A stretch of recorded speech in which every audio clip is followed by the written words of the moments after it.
aousubillahi mina sheytaani rajim bismillahi rahmaani rahim mbokkee xarit yi ñi ngi amal mbégte di leen dalal ci seen émission balance ni ko baaxoo di def mardi bu jot ci waxtu wi mu mel ni kon nag semaine bi ñu génn amul leen seen émission balance amul woon li ko waraloon du leen lu dul xew-xew bu mag boobu ñu doon amal fële ci dëkk bu sell boobu di Touba di màggal Touba bi nga xamante ne def nañ ko ci semaine bi ñu génn su ko defee kon loolu mooy rek mooy li nga xamante ni mardi bi ñu weesu seen émission balance amul su ko defee kon mujj profito di ziar bu baax di ndokkeel mboolem kilifa yooyu nga xamante ni ñoom ñoo nekk ci gox bi di ci profito di ñaanal xalif général des mourides Serigne Cheikh Sidi Moukhtar Mbacké suñu borom yàggal ko fi suñu borom dolli ko gudd fan ak wér waaye tamit suñu borom kattanal ko ba lépp lu mu am yéene liggéeyal yoonu murid ak lépp lu mu am yéene liggéeyal maamam mu daal di koy matale su ko defee kon mbokk yi dañ ciy daal di profito tamit di jaale mboolem ñële nga xamante ne ñoom ñooy waa Kaolack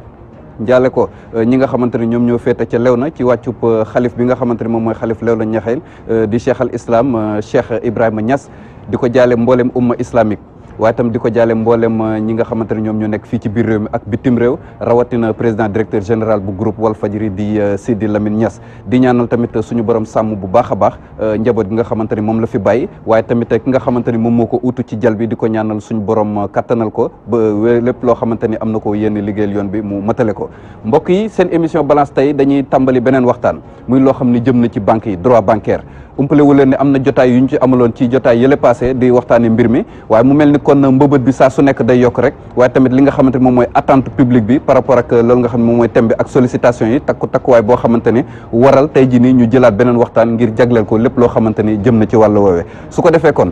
tey dañuy indi beneen waxtaan boo xamante ne daanaka ab yeggali la rek ci waxtaan bi nga xamante ni sumboon nañ ko ci jamono yële weesu jëmale ko ak lépp loo xamante ni jëm na ci wàllum droit bancaire ñu ci bëri dañuy jànkonteeg lu ñu tuddee ay tracasseries maanaam jafe-jafe yu bëri yoo xam ne day dox diggante askan wi ak banque yi te xamuñu ban yoon la ñuy jaar pour saafara ko waaye tamit am na ñeneen ñoo xam ne ay sàkkuteef la yu jóge ci couche yu bëri ci population bi ngir ñu leeral leen ay mbir yu bëree bëri yoo xamante ne dafa ajoo ak li nga xamante ne moom la ñu waxtaane looloo waral mbokk yi ñu dalal fi ki nga xamante ni moom mooy kuréel googu di ACSIF muy association des clients et sociétaires des établissements financiers yaakaar naa noonu la ko defee kon ñu bàyyi la nga nuyoog askan wi. Pape maa ngi lay gërëm di la sant di gërëm groupe Walfadjri di gërëm téléspectateur Walfadjri yëpp di jaal Sidi Lamine Niass di jaal sénégalais di jaal waa famille Niassène di remercier ñi nga xam ne tey ànd na ak ñoom muy les membres de l'ACSIF di gërëm tamit ñi nga xam ne ay professionnels lañu daanaka ay étudiants lañu tey ñu ñëwoon comme amaguñu compte ñu ñëwoon pour am leen leer ci émission bi ci questions yi ñuy posé xam naa ne dinañ ci yegsi bu soobee yàlla dinañ am seen i réponse bu ko defee maa ngi leen di gërëm di leen sant. jërëjëf monsieur Cissé kon léegi-léegi rek dañuy tàmbali waxtaan bi waaye tamit am nañ fi public bu takk boo xamante ne ñoom tamit teew nañ fi ñu ci bëri ci ñoom am ñoo xam ne contribution la ñuy def am ci ñoo xam ne waaye dañoo am ay questions ay coo ko laaj gan gi nga xamante ni moom lañ fi teew tey su ko defee kon buñ ca yeggee rek dinañ dem ci public bi ak mbooloo bu takk bi fi teew kenn ku ci nekk li nga xam ne moom mooy sa mbëbët wala fi nga bëgg ñu gindi la ci rek su ko defee kon invité bi ñu ci dalal dinañ ci indi tontu yi nga xamante ni moo ci war su ko defee kon am na beneen sàkkuteef boo xamante ni mbokk yi ñu ngi ko doon sàkku sax mbir maanaam ñu tëjji leen téléphone bi ñu mën a intervenir waaye mu mel ni kon takkuwaayu mbooloo bi fi teew moom moo tax loolee defuñ ko tey su ko defee kon am nañ yéene def ko ci yeneen jotaay yi di ñëw ñu dalalaat fi reteniraat même thème bi tëjji téléphone yi su ko defee kon rek mën a participer ci émission bi joxe seen xalaat wala boog laaj yi ñuy laaj ngir ñu indi leen ci ay leeral kon mbokk yi léegi rek ñu daal di tàmbali waxtaan bi.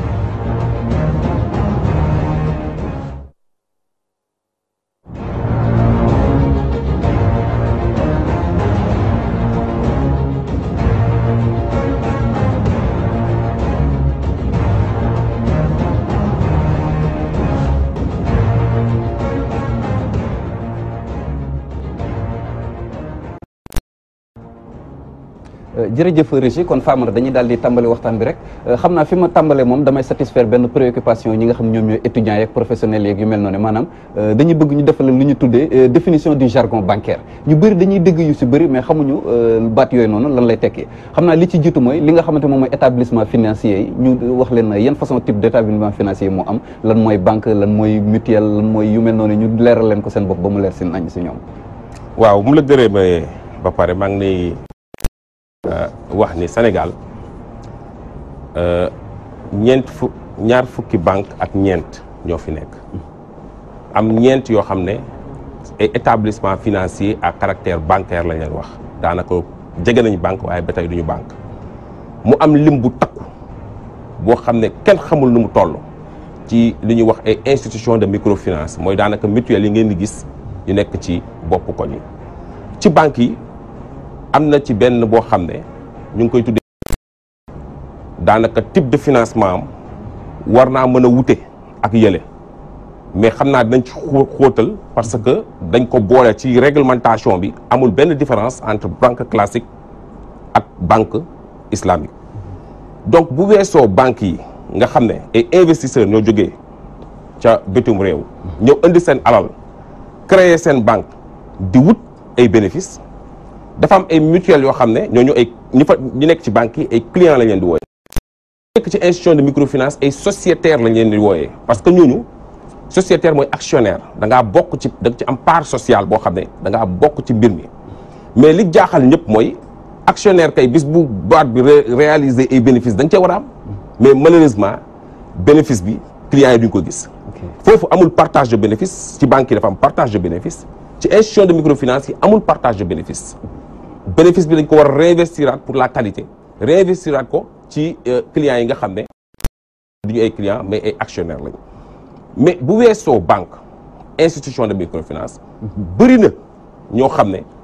kenn xamul lu ñuy def mais daanaka nee nañ ay banquiers lañ daanaka dama koy tuddee rek mooy ay délinquants financiers lañ yoo xam ne libano-syriens lañ ay genre banque la yoo xam ne ñu ngi fi ci dëkk bi di def yëfu banque te yenn saa yi amuñu agrément amuñu dara di def ay suul bukki sulli bukki dina dagg ay agio lu kenn xamut dina teg ay taux d'intérêt yoo xam ne parfois day jege sax 80%. mu nekk nag mbir mu doy waar boo xam ne marché bi actuellement dafa pollué kenn xamatul fooy taxaw kenn xameetul banque ak institution de microfinance parce que bénéfice bi bëri na ci institution de microfinance yi ba nga xam ne am na ay banques yoo xam ne sax léegi dañuy créer mutuelle bëri na fi ay banques yoo xam ne tey dañoo créer mutuelle te par exemple seen prestation yi day nuroog ba nga xamante ne finalement yow doo retrouver doo xam ban type d'établissement financier nga amal affaire. moom laa lay wax nii li mutuelle yi doon def yëpp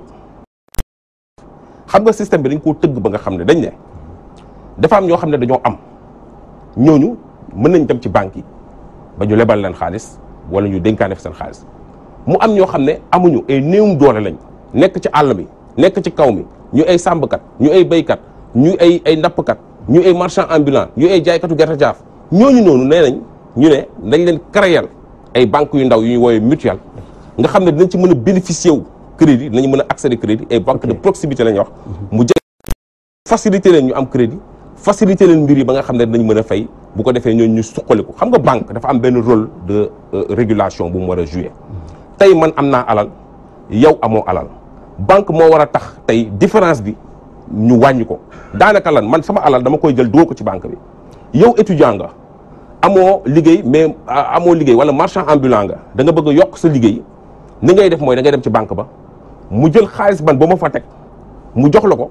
nga liggéey benn entreprise bu yàggee inégalité sociale bi day wàññee ko bu ko defee ñi am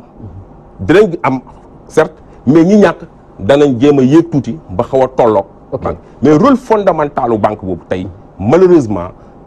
clients yi dañ koo gisul état yi dañ koo gisul de sorte que tey système bi nu mu tëggoo mooy ñuy pauvre dañuy gën a pauvre di dem parce que ay taux 22-24% lañ leen teg ci microfinance yi foofu lañ mën a dem ñii am dañuy gën a am parce que ay taux 14%, 15%. ok xam naa taux ñëwaat léegi ci biir waxtaan bi waaye tamit ci say kaddu léegi yaa ngi wax waxu agio ñu bëri dañ koy dégg te xamuñu mooy lan agio mooy lan. waaw agio banque yi daanaka ñoo koy teg clientèle bi agio bu ko Sénégalais yi déggee dañuy jàpp ne lu lay dagg rek la warut a demee noonu parce que tey sa compte bu dee dafa débiteur daanaka da nga leb banque ba ñu lay dagg ay weer di si def ay moins 80 000 moins 100 000 et cetera yow. banque ba danaan comme yow dama la lebal te sa compte dafa débiteur dama lay teg ay pénalité te fin du mois bi dañ la koy dagg benn somme mu tuddee ko agio wala yow opération yi ngay def sa compte dafa bëri de sorte que ñoom da nga leen di liggéeyloo effort la donc ñu boole ko ci paquet boobu ñuy wax agio mais tey koo xam ne yow jëloo xaalis banque ba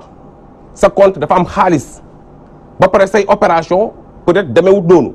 yow tey waruñu laa dagg agio au contraire banque bi moo la war a may fay agio mais malheureusement banque yi ñoom teg nañ ko client bi rek la ñuy dagg agio imaginez Pape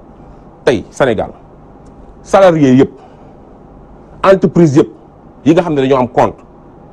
ñu xëy weer bu nekk ñu dagg ñii 4000 ñii 6000 ñii 7000 ñii 30000 ñii 50000 dajale xaalis boobu yëpp gratuitement ne banques yi téye leen mu nekk manne financière boo xam ne dépassé na 15 milliards boo xam ne sénégalais yi dañ koy cotiser weer bu nekk ne banques yi téye leen ñoom ca la ñuy fay seen i charge ca la ñuy réaliser seen bénéfice donc ngeen comprendre ni loolu teguñu ko ci yoon parce que gis nga banque ñetti mbir lay amee xaalis bu ci njëkk mooy prêt bu mu lay jox xaalis bu mu lay jaay beneen bi mooy service yi nekk ci biir mooy découvert service bancaire la muy carte gap service bancaire la muy ak yeneen relais de compte yooyu nga xam ne dañ ko wax gratuit waaye ñu ngi koy fayloo nii yooyu yëpp ay service la yoo xam ne banque bi da la koy jaay beneen bi mooy défaut de paiement daanaka nga waroon fay la 5 ñëw la 20 banque bi da lay dagg mais li garaaw ci mbir mi mooy Sénégal nga war a fay la 5 nga ñëw le premier banque bi ne dama lay dagg ndax parce que da nga teel a ñëw ay xeetu dóor la loolu moo jaaxal ñëpp dama yaakaar nit ki boo ko amelee xaalis war ko fay fin du mois nga ñëw ne ko téyel sa xaalis wax dëgg yàlla da la war a sax dàmpaay sax après nga am liquidité ñëw ni damay éponger prêt bi par anticipation mais fii Sénégal booy fay par anticipation dañ daan la intérêt yi nga xam ne ci juróomi at lañ ko calculer te dundagu leen ko ñu xeex ñu jékki-jékki ne intérêt yooyu dañ ciy jël 10% de l'encours daanaka dañ koy calculer multiplier ko par 10 diviser ko par 100 ñu taftal ko ci prêt bi ñu fay ñu xeex ko tey 3% de l'encours lañ toll donc xeex bi mu ngi progresser ñun dañoo bëgg tey képp koo xam ne amel nga banque dajale sa xaalis da ko am wax dëgg yàlla bu la joxul ristourne warul la dagg ay pénalité am na leneen tam loo xam ne jaaxal nañu bëri a tàmbali sama benn collègue mi ma ci interpellé weer day dee sa société fi ngay liggéey ñu viré la sa salaire nga am partie boo jël bàyyi fa beneen partie pour boo demee ba weer wi xaw a sori nga dem complété mais la nga fay bàyyi boo ñëwee da ngay fekk ñu koy coppet ba finalement par exemple dara du fa deseti lan mooy waral loolu waaw lu doy waar la xam nga système bi logiciel dañ jël sànni ñu ko parce que banque yi nga fay gis ay banque étrangère lañu Sénégal banque étrangère yi gis nga sa prêt kenn du ko décider Sénégal ci yenn banques yi extérieur accordé la ko wala duñ la ko accordé mooy amuñu benn autonomie banques yi ñi fay liggéey amuñu benn autonomie benn liberté d'exercice parce que logiciel la boo xam ne ñoom dañ koy sànni di tibb xaalis nit ñi fële la tubaab bi toog sànni ñu logiciel am gis jël ay nit ñu ñuul teg leen ci machines yi nga ñëw ñu jël ay données dugal ko sa boo demandé pare ñu dugal données yi di xaar ñuy valider ñooñu noonu donc ce qui veut dire que amuñu benn mainmise bu dëgër ci logiciel yi de sorte que kooku lu ko arrivé boo fa bàyyee benn 10 000 francs da ngay xëy ñu dagg ci 100 francs 200 francs jékki-jékki bu dee da nga fa am prêt nag nga gis prêt bi bu ñëwee day naan lépp daanaka échéance bi xam nga booy def prêt te xam nañ ne fin du mois ngay fayee ko fin du mois ñëpp xam nañ ni le 28 la 29 jëm kaw waaw mais lu tax ñuy paramétrer seen machine yi ba nga xam ne le 20 ñu débité compte bi daana ko def moins 100 000 yoo ngi leen amel moins 100 000 boobu bis boo jotee message ba keroog sa salaire chaque jour buy romb banque bi mu ngi lay teg pénalité dafa mel ni dafa la lebal 100 000 yooyu di la ko dagg intérêt chaque jour bokkul ak intérêt bu maggu prêt bi xaw ma ndax yaa ngi dégg wax ci tey nga leb xaalis banque mu war la dagg 100 000 francs jëlaale ay intérêt mais day paramétrer machine ba nga xam ne le 20 la pour mu mën a lekkaat ci yow yeneen intérêt le 20 mu débiter sa compte te compte bi si le compte est débiteur daanaka bu defee moins dañuy dagg 200 francs 225 noonu la ñuy def pour moom ñoom ñu mën a lekk lañ fa bàyyi léegi nag bu fa fekkoon benn 10 000 francs wala benn 50 000 francs boo xam ne ko fa bàyyi machine bu ñëwee da koy tibb naan ko waaw bu laanee sa xaalis la jël de yow balaa ñu lay informer ne la viré nañ sax balaa ngay mën a dem am temps dem banque fekk jël nañ li ñu jël fekk jël nañ lépp ok am na leneen loo xam ne dañ koy dégg tam certificat d'engagement certificat non engagement tam dañ koy dégg mooy lan mooy dóor bu mag bi xam nga tey boo bëggee génn sa banque da nga war a am liberté de choix absolument malheureusement c'est concurrence entre banques yi concurrence mooy nga mën a génn sa banque dugg beneen banque mu neex la dem nga sa banque rang bi gudd lool dem nga sa banque ay gab yi baaxul dem nga sa banque chef d'agence bi lu mu la tontoo nu mu la accueillir neexu la nga war a mën a génn dem beneen banque mais Sénégal da ngay bëgg a génn ñu ne la doo fi génn nga ñëw bëgg ne damaa bëgg a dem ñu ne la benn da ngay xaar ñaar ñu ne da ngay fay attestation d'engagement. attestation d'engagement mooy këyit buy firndeel ni nangam nga leen amel mën na nekk 2000 waaye këyit boobu même bu dee 2000 nga leen amel ñu ngi la koy jaayee 87 750. bu dee 2000 nga amel banque bi. këyit boobu buy wax ne 2000 nga ñu amel mu mel ni weer bi dee nga jëloon bon sa boutique nga dem ne ko ñaata laa la amel mu ne la fi may bind ñaata laa la amel këyit boobu dama la koy jaay te 87 750 laa la koy jaay. nga fay këyit bi moom la ñuy wooye attestation d'engagement. ok nga fay këyit bi boo fayee këyit bi mu wax la ni 2000 francs nga ma amel. jëli 2000 francs ñëw jox ko ne ko damaa bëgg a dem mu ne la doo demee noonu il faut nga fay lu ñuy wax attestation de non engagement këyit buy wone ameloo ma dara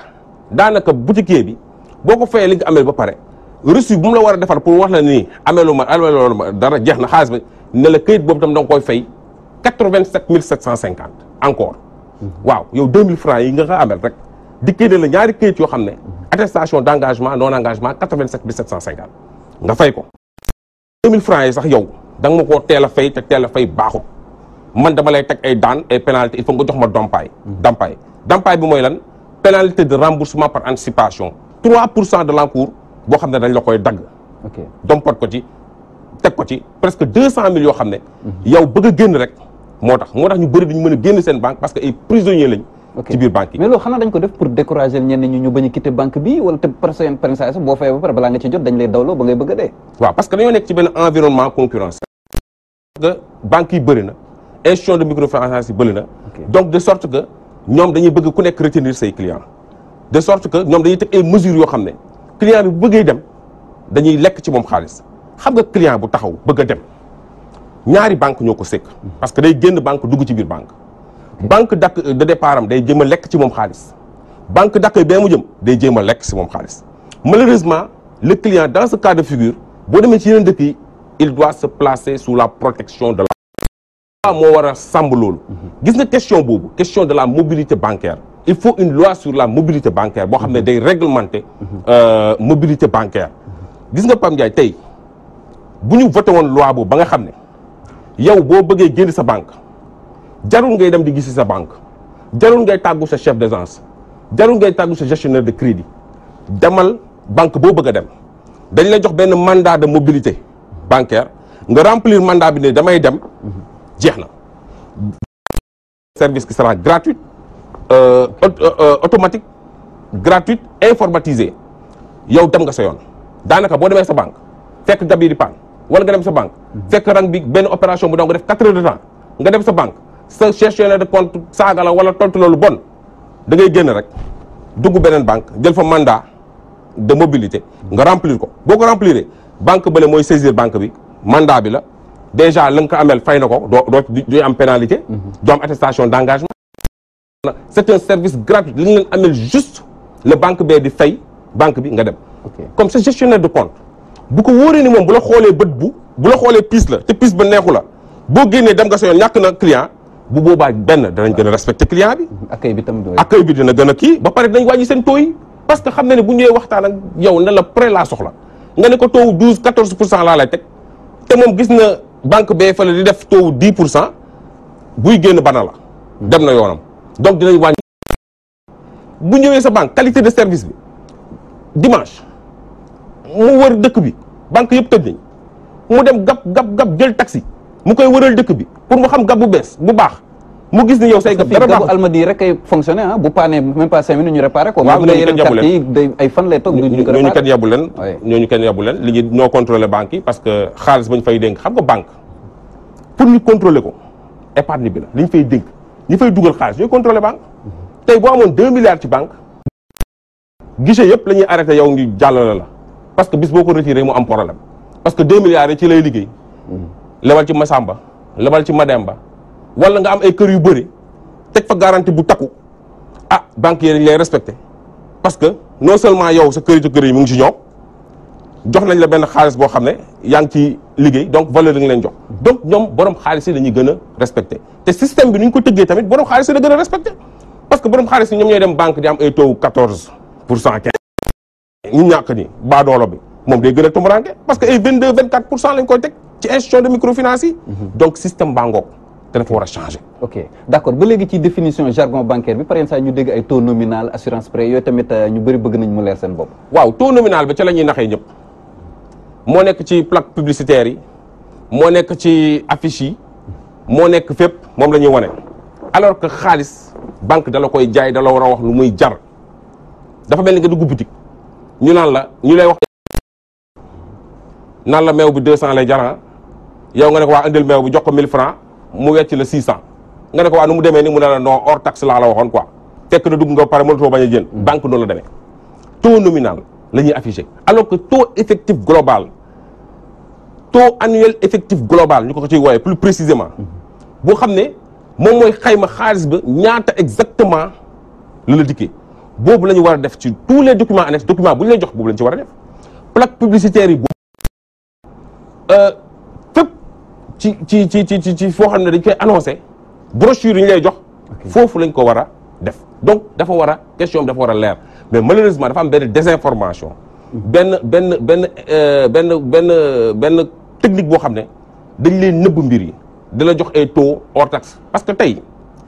banque bi bu la nee 4% da ngay bàyyi sa banque ñëw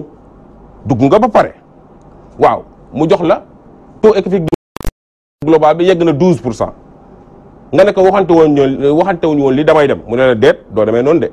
da ngay fay attestation d'engagement da ngay fay attestation non engagement 200 000 da ma ko jox balaa ngaa génn fii da ngay mujj toog donc ay xeetu dóor la yoo xam ne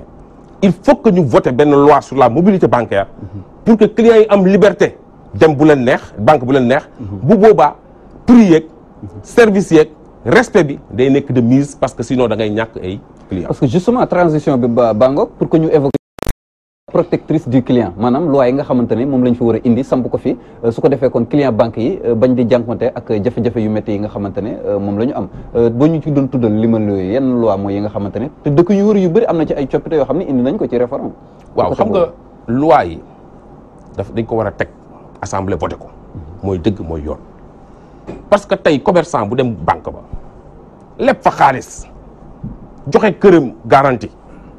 bëgg liggéey la def jox nañ ko xaalis jënd marchandise teg ko ci boutique am marché ba tàkk sinistre arrivé ko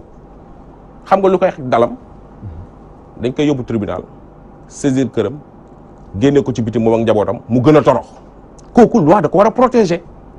parce que sinistre moo ko arrivé huissier ñëw na def le constat am na papier yu wane ni sinistre moo arrivé du TFM la bañ a fay du TFM waaw donc banque dafa war a loi da ko war a protéger pendant 2 ans wax ñu bu mu fay pendant 2 ans ñu may ko mu dal defaraat ay mbiram ba pare mu commencé fay te duñ ko teg benn pénalité mais loi boo am fi bis bu la sinistre arrivé jël nga prêt wala dara sinistre arrivé le lendemain jàppal ni boobaa yaay banque da lay gën a toroxal te loolu nag loi da ko war a protéger loi sur le surendettement combien de salariés ñooy dem à la fin du mois ñu ne leen amu leen fi dara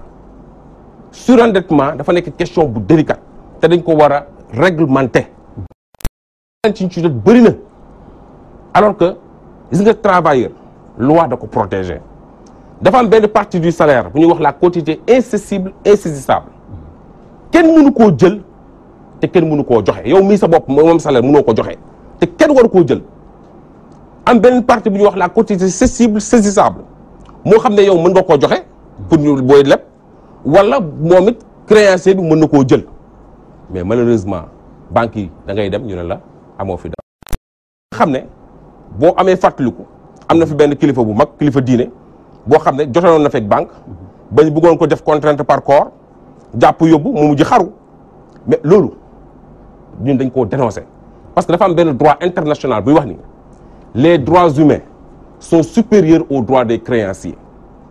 tey say droits humains moo ëpp doole c'est un texte international de droit international des droits des créanciers donc dañoo war a respecter les droits humains mooy nit ki bu ñëwee di fayeeku bu ko ne amoo fi dara parce que boo fa ne amoo dara du mën a liggéey parce que il faut mu dem wuti ji loo xam ne da ko yóbbu ci njabootam donc nañu respecter notre code de procédure civile en son article 381 qui définit la quotité cessible saisissable incessible insaisissable. ok man j'ai envie de demander et l'état du Sénégal dans tout ça parce que nguurub Sénégal umpalewul ne clients yi ñi ngi jafe-jafe ak kii yëpp am jànkoonteeg jafe-jafe yëpp lan moo waral tey mënuñu jóg imposer banques yi li nga xamante ni moom mooy règle su ko defee kon càmbar bi xaw a wàññeeku tuuti sax. waaw xam nga suñu politique fiscale da ngeen di gis assemblée nationale di voter yëkkati loxo di wàcce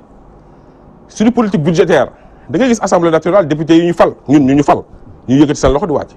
waaw politique monétaire mës nga dégg assemblée nationale mu ngi koy voter doo ko mës a dégg banque centrale moo koy définir te banque centrale boobu dafa dépendre ci beneen banque centrale bu nekk ci kawam donc ay intérêt yàlla lay servir ba tax tey nga bëgg a génne sa banque banquier bi ñu boo xam ne bu ko neexee ne la 500000 ngay fay sinon doo génn il faut que ñu waxante dëgg parce que politique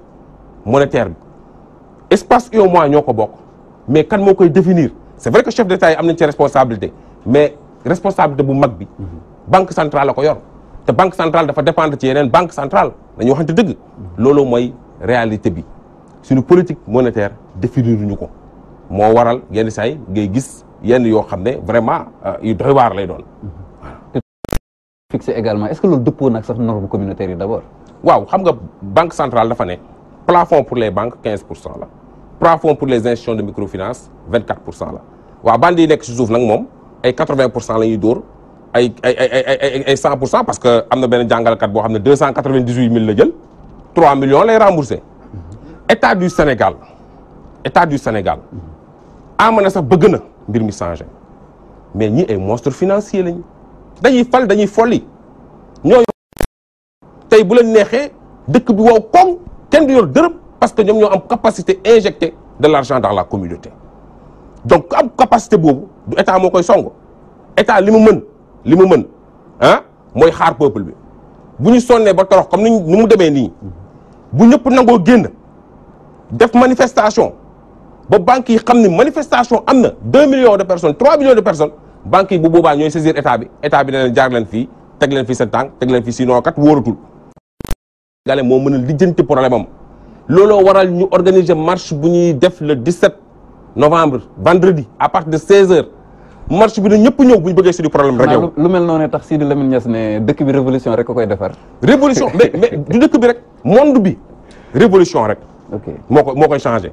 révolution française moo indi yenn droits de l'homme yi affaire révolution nag dëkk da koo war di opérer fii mu nekk nii sénégalais yi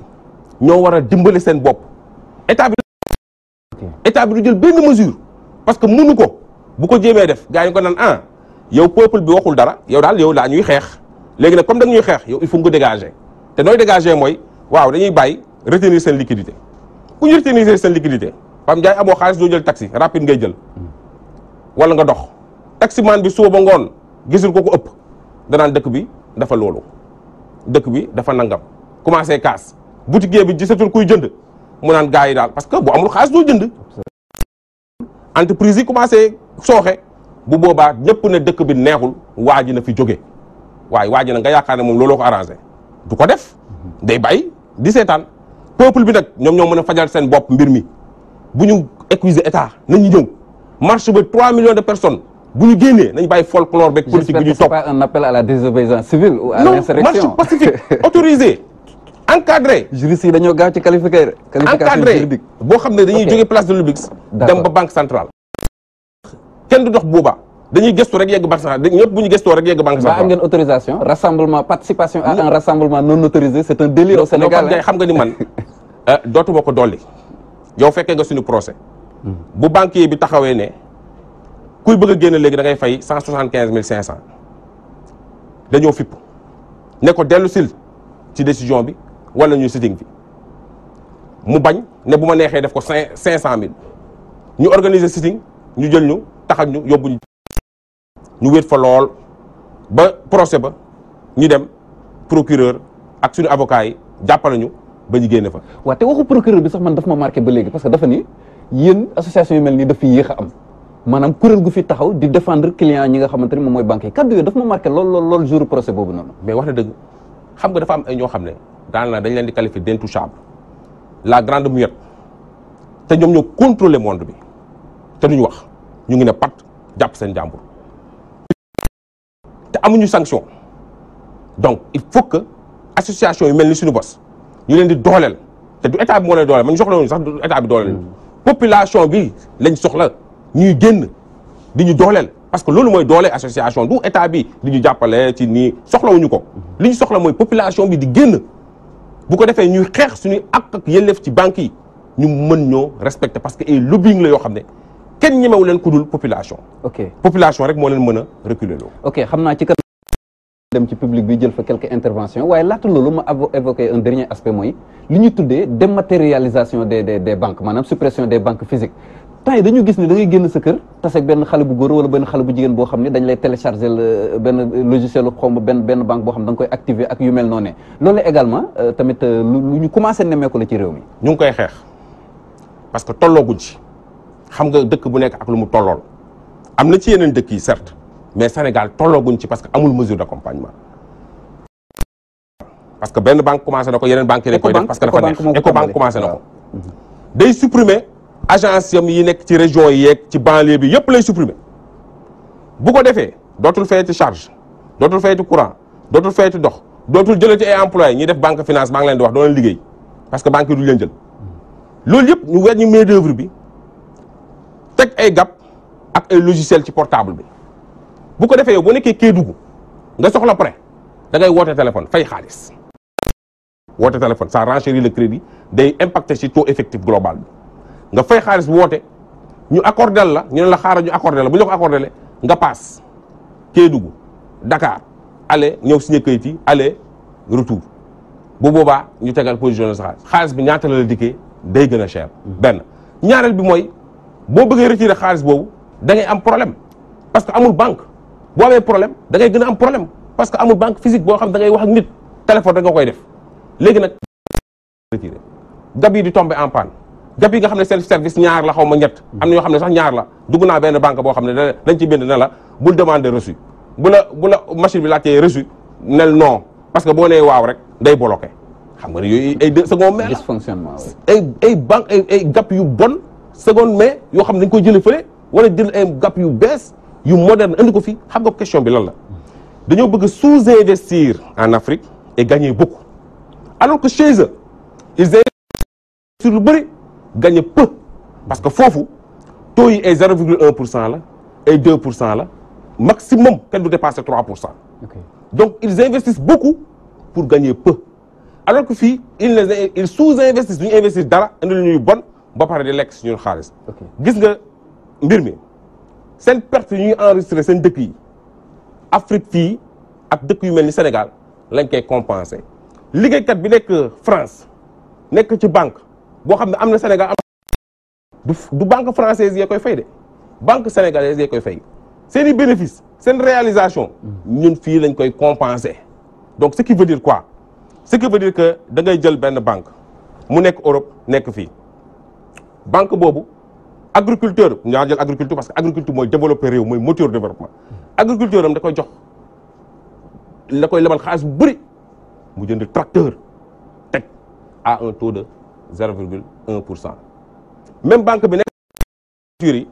bañ na sax jëflante ñoom day créer benn mutuelle ba mu ne ko léegi da leen ko lebal à un taux de 24%, da leen jox ay crédit de campagne de 200 000 de 300 000. ce qui veut dire quoi ce qui veut dire que këram lay toog programme tracteur mu liggéey ko ay hectares yu bëri mu produire lu bëri il travaille peu il produit beaucoup alors que fii ñun kajandoo yeeg matériels yi traditionnels yi nga xam ne def na 1 siècle suñu maam yi nga xam ne tëdd nañ ci suuf si 2 siècles avant boo leen yeewoon ñu ne la bii kay dafa mel ni moom sama bos bala moom la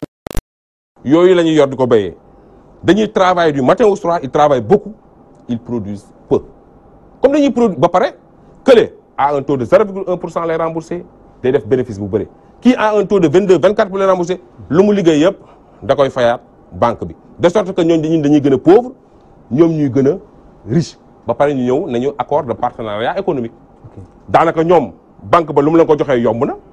donc war nañu mën a jaay luñ jaayee génn ci te ñii ñoom banque ba lu non seulement dañuy fayee intérêt cher parce que duñ ci am dara te ñële bu ñu ñëwee indi fi seen matériel bu leen concurrencer ñoom duñ jaay. ok d'accord Famara Ibrahima Cissé yaakaar naa ne état des lieux bi ñu def nii demee na noonu comme que léegi nag client banque yi ñi ngi dund jafe-jafe yooyu yëpp te groupe Sénégal ba léegi am nañ état bi moom dafa xaw a impuissant ba mënu leen forcer li nga xam ne loolu la ñu war a ki léegi nii client bi nga xamante ne moom jafe-jafe yëpp day ñëw dal ci kawam ban yoon la mën a jaar pour mu ay mbiram saafaraw. très bien toujours ay loi la xam nga tey man Pape bu ma jotee banque am ak man aw ma sax la ma jëlee avocat te banque bu moom day indi avocat am teg banque bi les meilleurs avocats lay recruter teg leen ñu ne il faut un fonds particulier destiné à payer les frais de procès des petits clients daanaka fonds boobu dañ koy tibb ci taxe sur les affaires financières taxe bi boo duggee banque dañuy dagg ba ngay génn da ngay fay ay taxes yu dul jeex lañ la dagg taxe sur les opérations bancaires ñu jël ci 0,01% pot ci teg benn fonds pour que client bu am problème ak banque bu banque bi tegee avocat yow ñu jox la avocat bu boobaa banque yi bu leen wóoroon ni tribunal bee fu ñu tegee avocat client teg avocat bu boobaa danañ moytu ci dóor yu bëri ñuy def du banque yëpp mu bon nag il faut que ma préciser ko te ñun contre ñu banque dafa baax ci réew dafa war a continuer di am parce que banque dafa nekk moteuru développement mais dafa am ay délinquants financiers yoo xam ne ñu ngi sur le terrain du ñëpp nag am na collaborer ak ñun. xanaa mooy banque islamique yi. yooyu dóorkat yu mag yaa ngoog. ah bon xam nga ñooñu nit ñi dañuy yaakaar ni yooyu tane sax les banques islamiques laay nga xam ne commencé nañ bëri takku ci réew mi kon ndekete tanewuñu. ñoo dàq dóor ñëpp xam nga tey di mbubboo diine di xëcc ñi nga xam ne dañoo sonn ci diine bi dañoo gëm diine bi ba pare ngay def pire que li ñee di def non seulement ci réglementation bi amul différence mais ñoom duñ la jox xaalis léegi sax dañuy joxe xaalis di appliquer taux mais banque islamique normalement warut a joxe xaalis boo xam ne da nga koy fay xaalis ak lu ci tegu parce que riba la yeneen banques yi riba la ñuy def il faut ñu wax ko parce que intérêt en réalité turu tubaab la ñun riba la ñu xam mooy riba mooy waxu olof bi banque yëpp riba la ñuy lekk intérêt mooy riba mais ñii dañ ne duñu lekk riba duñu financer drogue duñu financer lépp loo xam ne dafay dem ci bon ba pare buñ la lebalee xaalis wala buñ la lebalee ñun pas xaalis lañu dal daanaka commerce la ñuy def wala buñ la joxee financement pour nga liggéey mën nañ la jox tam financement pour nga liggéey mais bu boobaa da ngeen di déggoo ci partage des risques yow bu ma la joxee financement pour nga liggéey bis boo amee bénéfice dañuy séddoo bis boo pertee tamit dañuy séddoo xam nga bokkul ak yeneen banques yi ni ñuy doxee banques yi bu ñu la xasee ba lebal sax dañuy yaakaar dañuy ñaan yàlla nga daanu bu ko defee ñu jàpp ngoon gu say kër dem bazar de ko tribunal à la crier mais banque islamique da lay accompagner normalement parce que boo amee mu am boo ñàkkee mu ñàkk mais suñu banque islamique yi doxewuñu noonu loolu lañ bubboo ba pare ci biir amul pratique boobu benn ñaareel bi tey Pam Ndiaye boo bëggoon oto bu jar 2 millions nga dem ci banque classique yi danañ la ne waaw 2 millions 500 dañ leen fay dañ leen lebal 2 millions ñoom dagg la ay frais de dossier de 100 000 francs nga war a fay ay peut-être 2 millions 300 wala 2 millions 400 ça dépend mais banque islamique moom dana naan non wan ma oto bi ma jëndal loo waaw da dem jënd oto bi 2 millions ñëw jaayale ko 2 millions 800 waaw bu gën a cher ban moo ëpp riba bu dee riba rek forme bi d'accord mais intérêt ban moo ëpp kenn moo gën a gagné moo tax nos banques islamiques au Sénégal ne soo amaguñu banque islamique ñu ngi ñaax nag nit ñi ñaax état bi ñaax banque centrale ñu dimbali ñu ci réglementation bi ñu def différence entre banque classique ak banque islamique bu ko defee finance islamique di dugg Sénégal ñu mën a parce que c'est un peuple à 90% 95% musulman amul benn religion révélée bu accepter intérêt Pape Ndiaye demal livre yëpp amul benn religion révélée boo xam ne cautionné na riba donc mu nekk mbir bu doy waar moo tax banque islamique amaguñ ko te il faut que ñu am ko ndax muy accompagner suñu entreprise ci partage de risque bi bu ko defee duñ la lebal xaalis dañ la lebal xaalis di la accompagner d'accord di la jox yenn conseils yi boo demee bay waaja daan suñu dolli la pour que nga mën a taxaw rek mën a fay d'accord laaj bu mujj bi ma lay laaj ab balaa ñuy dem ci public mooy ki nga xamante ne moom wóoluwul banque yi mu bëgg denc xaalisam këram est-ce que am na loo xamante ni moo ko ci mën a fekk maanaam ndax dafa am benn quantité somme boo xamante ne xaalis bu takk boo xam ne waroo ko dépasser li nga war a yor sa kër wala yu mel noonu kookee lan mooy le risque bi nga xamante ne moom lay encourir waaw réglementation bi dafa am vide juridique par rapport à cette question waroo circuler ak benn manne financière Sénégal bu la neexee nga jël sa camion xaalis di wër ci dëkk bi daan maa ngi am naa camion xaalis dara du la ci fekk parce que réglementation bi dafa wér ci question boobu ñun dañuy déconseiller nit ñi ñuy dugal seen xaalis seen kër di ko fa bàyyi 100 000 francs sax waroo ko bàyyi sa kër yóbbu ko banque parce que ñun nous sommes pour la bancarisation ku ñu dégg ñuy wax ne nga naan ñi daal nañ dégage déedéet banque daf fay war a am mais des banques à visage humain des banques yoo xam ne yu responsable ñu fi di dóor am réglementation ak ay sanctions yoo xam ne bis buñ jalgatee mooy dal seen kaw donc kooku noonu li ma koy conseillé mooy na jël xaalisam dem ibbi compte bancaire parce que musiba mën na ko fe xam nga billet de banque yu ñu am nii mais commande la banque centrale di def France chamalière am na benn dëkk bu koy defar banque dafa am coût de fabrication boo xam ne ñun ñoo koy fay mu cher lool parce que dañuy def commande bi ay travailleurs français ñoo fa nekk ñoom ñoo koy contrôler loolu yëpp dafa am coût de fabrication loolu bu ñu ko jaayee nga jox ko jaaykatu jën ba mu boxoñ jaaykatu këriñ ba mu boxoñ donc day gaaw a yàqu wala marché ba tàkk 80 millions dem loolu perte la pour ñun moo tax ñun dañ leen di ñaan pour des questions de sécurité nañ jël alal boobu ibbi compte bancaire dugal fa bu ñu amee jafe-jafe nag nañ ñu woo ñun actif ñu taxaw seen problème parce que y a des banques responsables yoo xam ne ñun ñu ngi jokkoo ak ñoom di waxtaan ak ñoom ci client mais am na banque bande yoo xam ne ñoom bëgguñ sax wax ak ñun bañ leen tegalee problème yi bu yegsee si ñun bu ñu tegalee bu communication amee rek duñu mën a am réponse ok d' accord duñu mën a am réponse ko xam naa kon ci kaddu yooyu la ñuy daal di jàll directement ci public bi rek jël fa quelques interventions ci mbokk yi nga xam ne askan bi ñoom tam ci mbir mi lañ bokk ñi fi teew rek bëgg ci sànni kaddu wala ñu am lu ñuy leerlu wala am lu ñuy laaj wala ñu am contribution boo xamante ne dañ ko cee bëgg a def rek su ko defee kon ñu daal di leen jox micro bi rek ñu tàmbali ko ak Pierre Thiaré.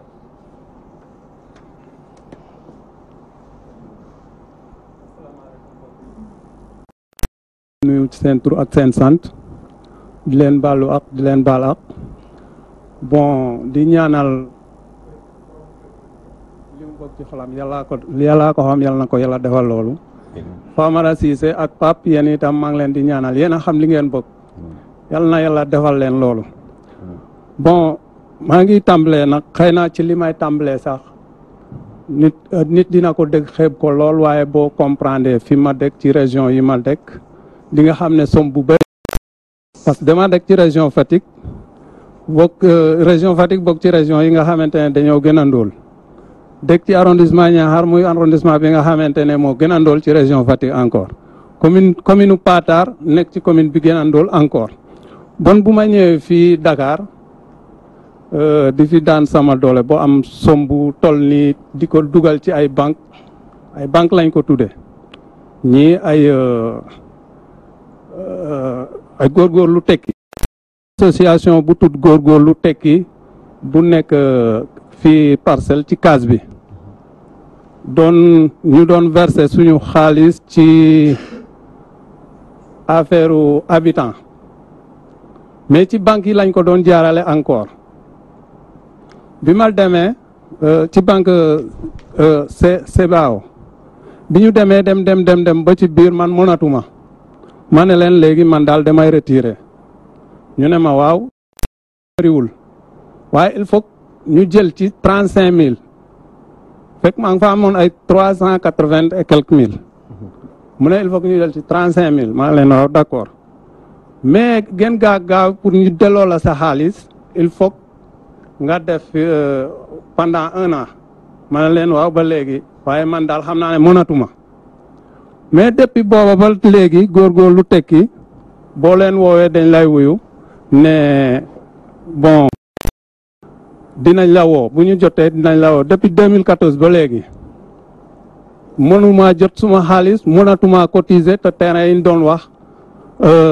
gisuñu ci dara bon deuxième bi mooy banque bi crédit mutuel lañ ko doon wax bu Asakas bi nekkoon fële buntu Pikine ma defoon fa sama démentiation de salaire di fa ne damay takk sama ceinture nag naxanteeg sama njaboot muñ loo leen pour ma am lu ma dajale ndax ma am affaire u terrain parce que nit ki toujours liñ lay nax toujours man ci liñ may nax day nekk li ma gën a bëgg te man bokkoon na ci li ma gën a bëgg ma am kër fii ma ne damay takk sama ceinture bon di naxanteeg ñoom bu ma fayee sama luyaas kërëb li des ma bàyyi foofu bo am fa somme bu tolloog 1,587,000 léegi bi ma ñëwee jël congé ñëw ne dama bëgg a jël suma xaalis ñu ne ma xaalis nekku fi ma ne leen ngeen ne mu ne ma sa xaalisu congé rek moo fi nekk ma ne lu waral loolu ñu ne ma dañoo amoon problème ak benn client amul dem ci presse bi ak suñu tur client yi yëpp tiirandoo ñëw jël seen xaalis moo ñu daane ma ne ba léegi naka mu ne xanaa nga mu ñal ñu ba ci kanam ma topp leen ba ay quelques heures ñu ne ma léegi demal microfinance seen kayit ma dem microfinance di fa dem ba ñu ne ma léegi liquidateur bi ñu mu ngi def liggéeyam waaye muñ leen may dem ci liquidateur bi ba mu ne ma léegi seen kayit mu ngi ci juge syndic bi ma demaat ci juge syndic bi di fa dem ba nu mel ne demal tribunal boo demee nga laajte secrétariat seen kayit a ngi foofu ma dem tribunal laajte secrétariat bi ne seen juge syndic bi rek moo ci mën a dox ba ngeen jot ci seen xaalis te heure boo ñëwee ci juge syndic bi da lay naan demal secrétariat tribunal léegi da ngay jaabante en conclusion nu mujjee waaw nu mu mujjee dara jaabante ba son toog ba léegi kayit yaa ngi nii lii aussi ñoom ñu ngi mbuboo ci affaire u l'islam bi Famara wax léegi ñoom waa góorgóorlu tekki ñi affaire mission catholique yi la ñuy doxal ñoom ci loolu lañ waxoon waaye maa ngi interpellé l'abbé monseigneur yi ak évêque yi ñu wax waa góorgóorlu tekki ñoom ñu jox ñi mënatul seen xaalis maa ngi leen di ñaan nag ci loolu laay conclure njëgam affaire émission la jërëjëf yaakaar naa ne noté nañ bu baax a baax préoccupation boobu ñu joxal ma kaddu gi Saliou Sène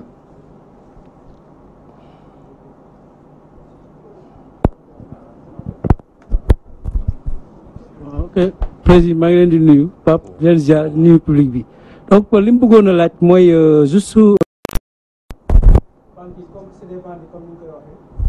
bandi moom foog naa yoon rek la ñu war a mën a dal ci kawam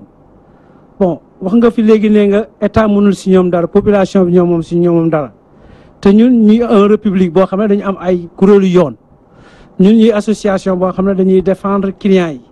donc est-ce que association bi ñu doon war nañu mën a kon ko gis nañ ay vayu yoo xam ne ñu ngi def ay infraction ñu yóbbu leen ci yoon ñu juger ñu comme cas ñu jël ko parce que tamit est-ce que jaadu na banque ñëw fekk nit am këram alors garanti ko mu lakk ñu génne ko toroxal ko parce que foog naa loolu du loolu banque voilà donc loolu dafay mel ni assassiné nit ñëw fekk nit ci mbedd mi mais assassiné ko donc je demande est-ce que association bi taxaw na également pour porter plainte devant devant la justice pour que vraiment ñu def yoon est-ce que doole boobu yéen aussi am ngeen ko beneen bi mooy ici am sa emploi bon ñu dàq la nga defoon fa prêt alors que léegi ñoom ñu ngi lay topp di la sonal pour que nga ñëw verser leen et que yow amoon nga assurance foofu assurance boobu moo war a fay ou bien yow yaa war a fay boobu question laa doon demandé président pour mu gën mu leeralal ma ko quoi. jërëjëf donc encore bëggoon na aussi les pénalités ah Pape je m'excuse les pénalités yi nga xam ne dafay am ay retard de salaire voire 14-15 mois ou même 2 que pénalité boobu travailleur bi di fay patron bi moo ko doon fay parce que du travailleur bi moo def retard kii bi loolu aussi bëggoon naa ci am ay leeral jërëjëf. ok jërëjëf ñu joxal ma kàddu gi El Hadj Koumba Ndiaye.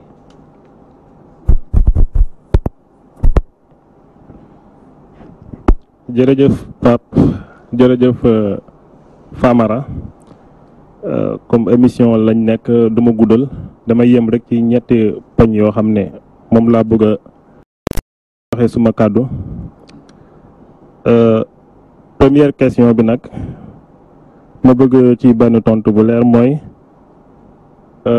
banque yi lu tax suñuy wax ak askan bi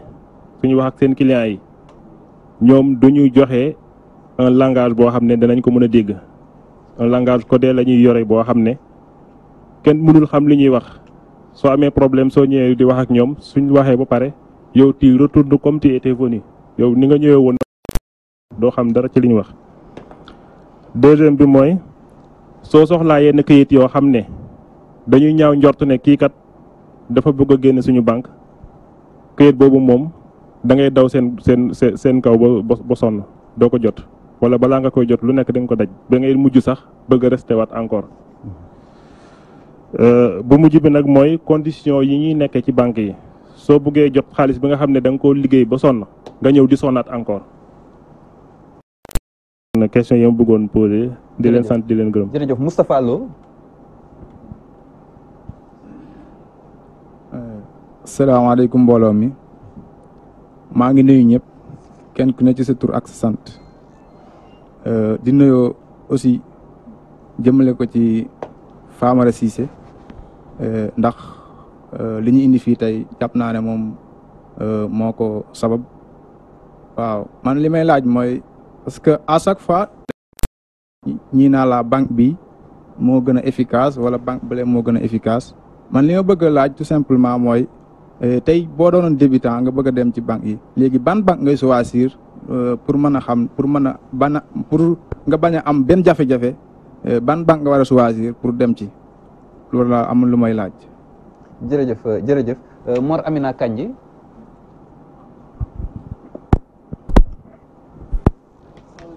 maa ngi nuyu ñëpp maa ngi nuyu aussi président Amara di profiter de occasion bi jàpp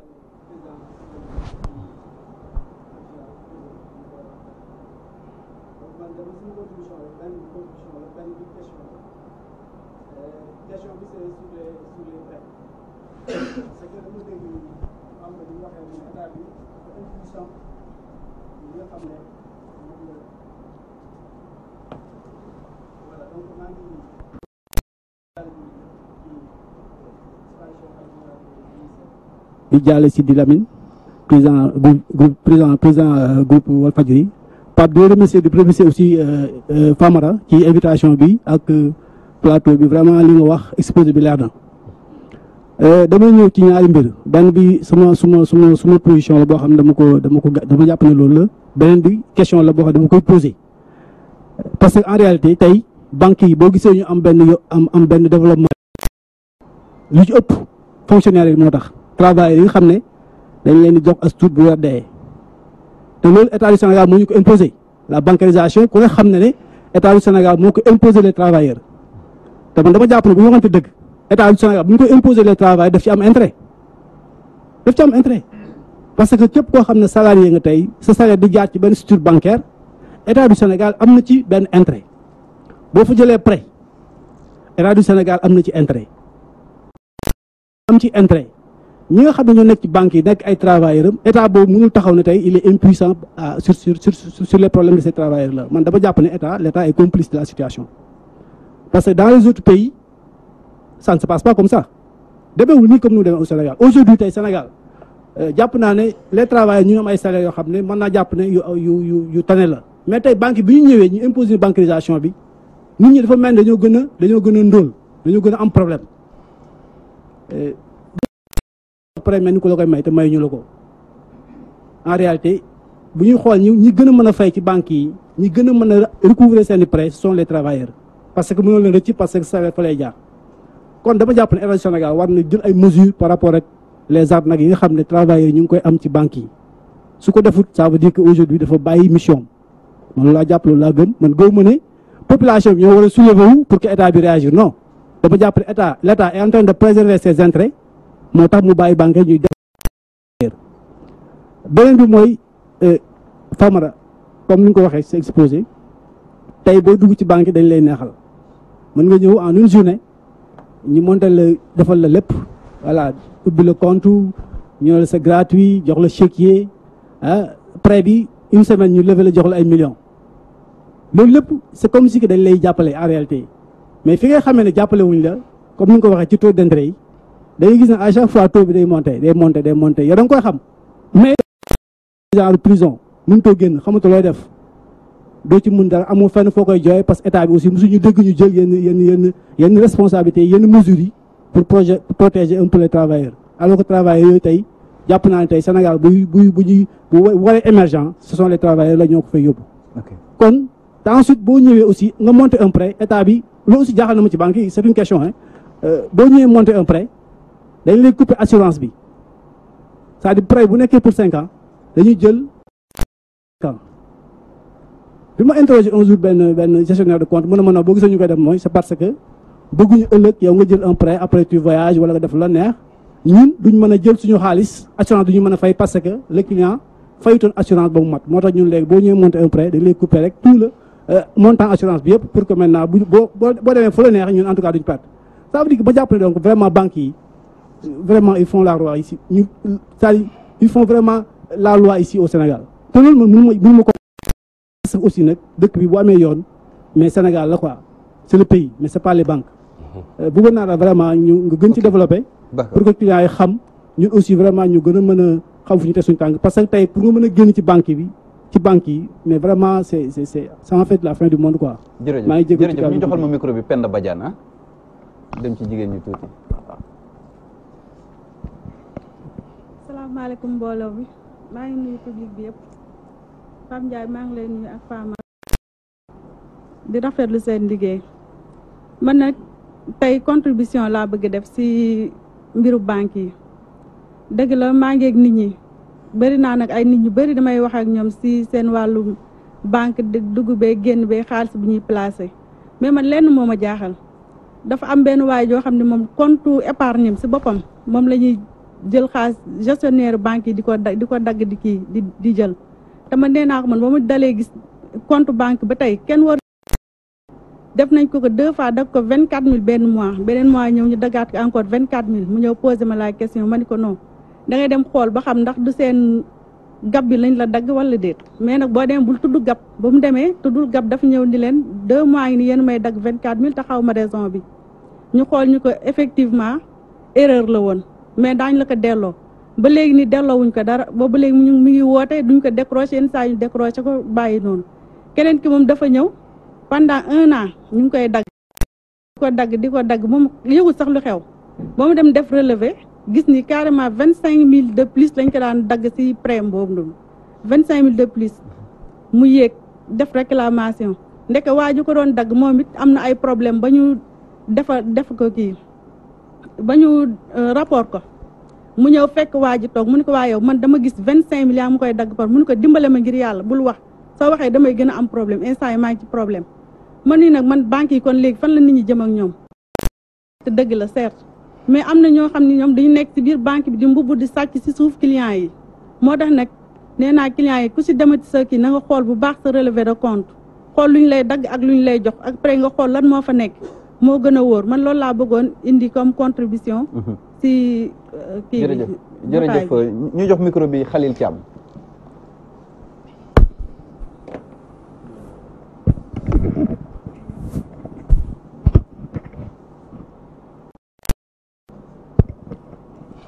waaw salaamaaleykum wa rahmatullah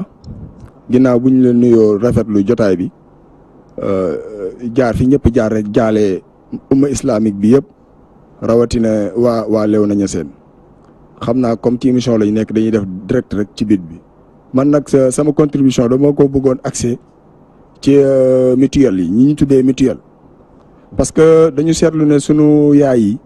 ak sunu rakk yu jigéen yi nga xamante ne ñoom ñoo nekk ci marché yi di daan doole léeg-léeg dañuy jànkoonteeg ay jafe-jafe yu am yu doy waar dañuy dem jël fa aspiré su ndaw léeg-léeg nga dem marché ba du neex nga tardé war a fay la 5 xaar ba la 10 boo ñëwee fekk ñu taf sa photo ci mutuelle bi léeg-léeg sax dañ koy juutal ba pare bind ci du faykatu bor waaw ma yaakaar ne nag su fekkente ne ñun maanaam sutura moo taxoon ñuy lebante suñu biir ñu xamal ba ñu jéggaani bàyyi lebante suñu biir dem ca mutuelle ya wala ca banque ya ngir leb fa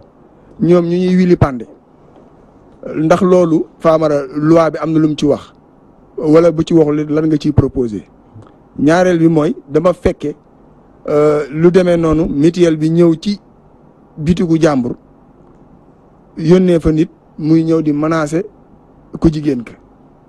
da nga ñi ñëpp mu taxaw carrément fayoo loolu nag jaaxal nañu lool moom moo am daanaka ci banlieue bi ak ci dëkk-dëkkaan yi ñu bëggoon ñu wax ci ñaareelu point bi li may wax rek damay wax ak sénégalais yëpp ci actif xëyul xëy rek nekk depuis daanaka 5 ans 6 ans moo ngi existé waaye comme ni ko Famara waxee jàpp naa ne pour lii faju du gouvernement ak banque yi ñoom ñoo lëkkaloo toor bi ñun ñoo mën a taxaw fippu suñu taxawee ñaari fan 30 minutes rek bu ñu taxawee kenn versé wul kenn retiré wul rek léegi problème bi faju mais bu ñu taxawee fii rek di ko laam-laamee di ko wax rek ci lii la ñuy dëkk loolu laa bëggoon a jàllale. ci jërëjëf xam naa kon dañuy tënk foofu kàddu yi rek ndax techniciens yi may xamal ne temps bi jeex na daanaka donc su ko defee kon dañuy ñëwaat directement ci plateau bi rek bàyyi ak invité bi mu indi tontu ak leeral ci mbooleem laaj yi nga xamante ne tukkee na ci public bi. waaw Pape laaj yi bëri na am na solo. te xam naa ne bu ci nekk mat na émission. koy jéem a tënk rek. bu ci njëkk doy na waar mooy contrôle bi war a am ci microfinance yi. épargne. banque centrale ci responsabilité banque centrale la ne moo ko war a sàmb parce que clients yi bu ñu jëlee bu ñu wóoloo banques yi c'est parce que banques yi bu ñu fi installé dañoo jaar ci banque centrale pour mën a mu jox leen agrément donc épargne yi clients yi di denc ci banque ba banque centrale da cee war a am contrôle bu mat sëkk bu ko defee client bi yow banque ba wala mutuelle ba nga xam ne yaa ngi def naka su dul noonu ba client bi war ta perte banque centrale responsabilité am la war a jël fay ñi nga xam ne ay mutuelle bandi la banque centrale autorisé ñuy exercer ba pare mu jooro jàmbaarloo ñooñu mais banque centrale boo xoolee day mel ni yoram new ci mutuelle dañu installé wu amul dara agrément wala bu amee agrément ñu def yi fu bandi di échapper au contrôle de la banque centrale ba di lor ay clients yoo xam ne seen 1,587,000 ma nga fa ba léegi ñu naan mu ngi ci liquidation yooyu déet dañoo war a fexe ñooñu ñu jox leen seen désintéressé leen ba pare banque centrale nag jéem a toppatoo ni muy récupérer xaalisam mais naan client bi dama lijjanti ko banque bi muy wàcc yéeg a koy wàcc loolu dafa doy waar. beneen bi mooy tribunal ñun am nañ ay avocat de sorte que bis bu client amee problème bu ñu ñëwee gis danañ solliciter avocat yooyu yoo xam ne ñun fay ñu leen amuñu lu ñu leen jox parce que moyen ñooñu dañoo ñëw di jàppale association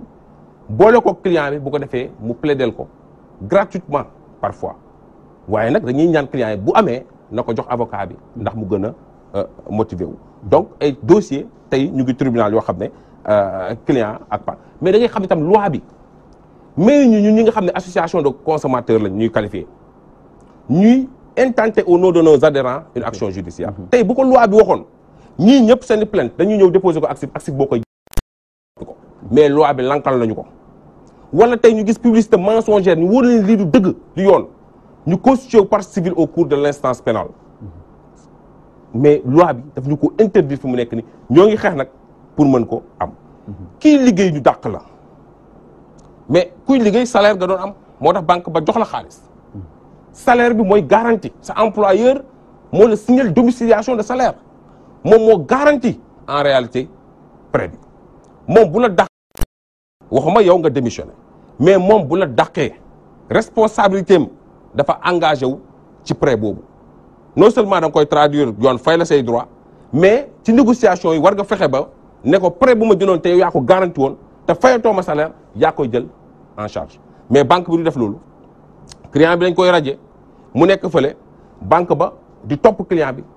ci harcèlement surtout mutuelle yi di la harceler di la woo téléphone di la fekk sa kër di xuloog yow di xeex ak yow di afficher say photo bu dëgg du yoon c'est une violation du droit à l'image même boo fayee tey banque bi le préjudice reste et demeure donc image dañ ko war a protéger dafa am droit donc képp kuñ ko def da ñu jege si bu ko defee ñun buñ jëlee dossier boobu danañ traduire dañ la aider nga traduire banque bi wala mutuelle bi en justice bu ko defee yoon dal ci kawam bancarisation langage bancaire bi ñun nee nañ leen am na ay services yoo xam ne clients yëpp dañ koy utiliser chaque jour services yooyu def leen ko ci benn brochure bu mu def nekk ay brochure 1000 services non les 10 services les plus utilisés par les clients jël leen ko ngeen def ko ci brochure client bu nekk ngeen jox ko ngeen faram fàcce ko client bi bu liiree xam wala bu demee ci kenn koo xam ne jàng na bu ko liiralee mu xam ne lii service la boo xam ne banque mais dañuy teg benn jargon bu technique boo xam ne tant que nekkoo expert ci banque yow mënoo ko déjà lépp ci xel bi rek la. beneen bi mooy sa xaalis yaa ko moom bëgg ci jot mu nekk jafe-jafe ñu ngi may wax booru fële xaw ma Sococim fu mu nekk Richard Toll ñoom dañuy bëgg jot seen xaalis waaye gis nga bu waa xaw ma entreprise ba ñëwee dañu ne yéen toog leen ne ngeen xaar wala ngeen dem ba suba en attendant ñii ñu verser xaalis bi parce que xaalis bi la ñuy jël pour mën leen fay mais loolu doy na waar il faut que ñu xaar entreprise bi verser xaalis pour ñoom sinon clientèle bi ñoom du ñu aal xaalis te mu nekk sa xaalis ñoom monnaie bi dañ ko yor de manière électronique te yow xaalis nga fa déposé mais loolu dafa doy waar am na ñoo xam ne sax banque yoo xam ne sax dañ naan bu dee retiré xaalis les 10 premiers rek la ñuy jël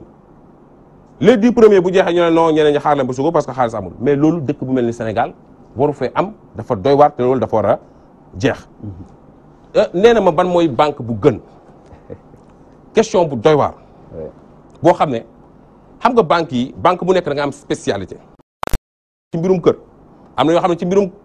commerce am na yoo xam ne et cetera et cetera donc banque yooyu yëpp da ngay xool yow sa activité lu mu def nga dem ci banque ba nga xam ne moom ci loolu la spécialité benn ñaareel bi bu dee yow sa activité salarié nga da ngay liggéey ñu lay fay comme waa FASTEF yi fii nekk tey nga xam ne bu ñu génnee parce que séance d'éducation financière lañ leen defar dañ leen di affecté bu leen benn banque ndax ba ngeen dugg ci parce que bu leen banque ndaxee ba ngeen dugg ci yow tey dañ lay affecté Sédhiou waaw boo demee Sédhiou Sédhiou nga dem fa fekkoo fa banque ba da ngay am problème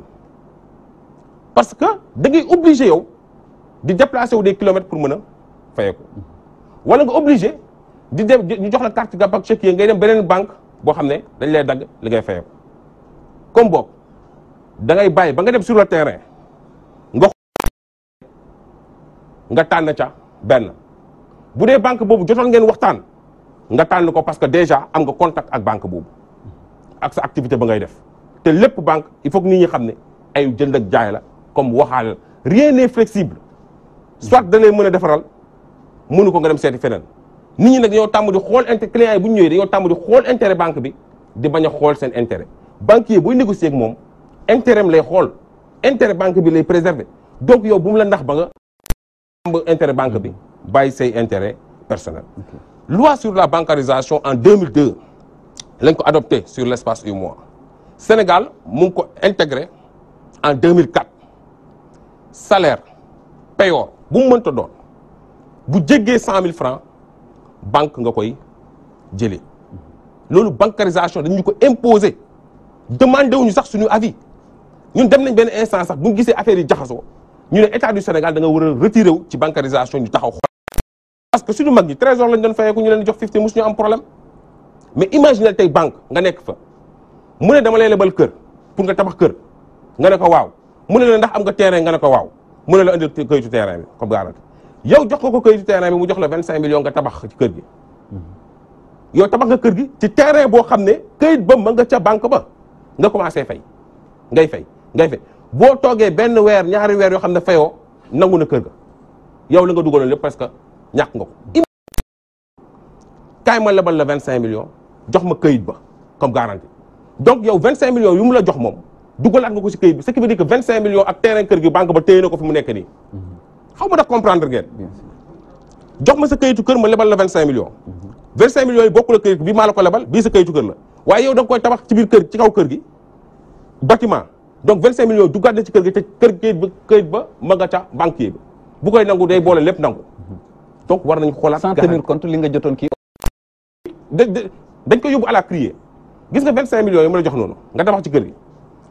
bu ñu nangu kër gi dañ ko yóbbu à la criée te évaluation kër yi aussi li ñuy saisir aussi ça pose problème ça pose problème évaluation yi xam nga saa kër bu jar 40 millions ñu ñëw évaluer ko loo xamante ni c'est inférieur ça pose problème sous-évaluer dañ koy sous-évaluer parfois yenn saa yi sax banque bi day ñëw évaluer ko ne 40 millions lay jar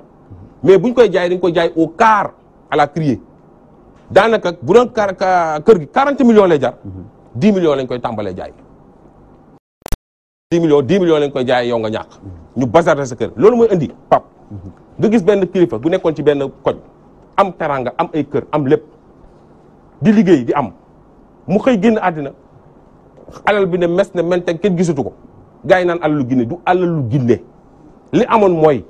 fukki kër la amoon ñu évaluer ko à 1 milliard mu dem teg ko ca banque ba banque jox ko ay 500 millions mu ciy liggéey créer ci entreprise bu génnee àddina banque ba 1 milliard da koy nangu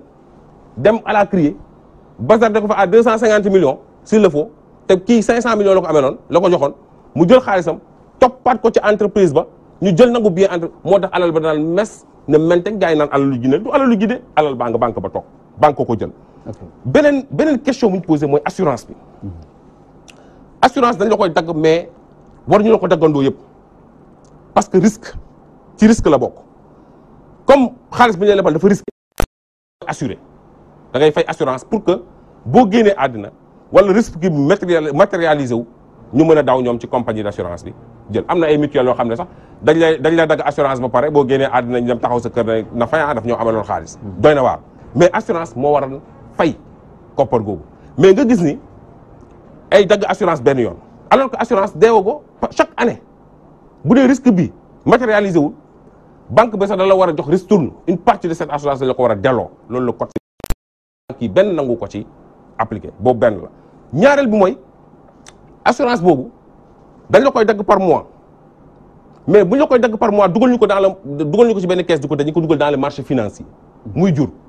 participation aux bénéfices financiers dañ la ko war a jox ñaar yi mooy participation au résultat bénéfice technique et bénéfice financier mu nekk participation au résultat yow da nga cee war a am mais assurance du yoon ñu koy daggandoo benn yoon retraité yi nag ñu ngi leen koy def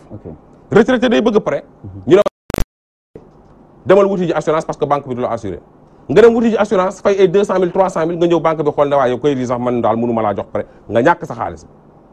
wala nga dem fay assurance ba ñëw mu jox la pare assurance ba normalement dañ ko war a étaler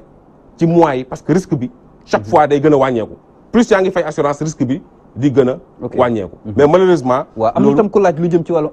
compte épargne bi ñuy puiser également am na du yoon sàcc la compte épargne dañ koo war a rémunérer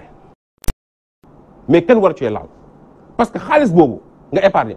moom la ñuy jël di lebal ma Samba ak ma Demba mu leen di jural xaalis bu leen juralee xaalis yow dañ la ci war a fay benn taux boo xam ne da ngeen koy waxtaanee te waruñ ci laal dara waaye dugal moo tax nit ñi duñu bëgg dugal seen xaalis banque parce que xaalis boo ko dugalee banque dafa war a yokk warta wàññeeku mais ngay dugal xaalis banque muy wàññeeku ba pare responsabilité guichetier yi il faut que ñu xool le statut des guichetiers guichetier dafa war a nekk nit ku intègre ku honnête ku sérieux sàcc ñëw teg ko muy dóor ku mu dóor nga ne waaw waa ji moo dóor dàq naa ko léegi dama toppi ko mais loolu amul fenn banque bu recruter sàcc moom moo war a engagé wu bis bu kooku sàccee kenn ci compte moom mu fay mais c'est tout à fait le contraire ba pare guichetier yi ñuy jël ay stagiaires la ñuy jël ay 5 ans 6 ans 7 ans ñu nekk ay stage di leen fay salaire bu dérisoire boo xam ne de moins de 100 000 francs 80 000 da nga ko war a fay loo xamante ne il sera à l'abri de la tentation mais loolu la dañ lay jël di la fay ay 80 000 nga ne fa ñu imposer leen yenn standing de vie yoo xam ne 80 000 yëpp fa la jëm ba pare 10 000 francs bu manqué ñu dagg ko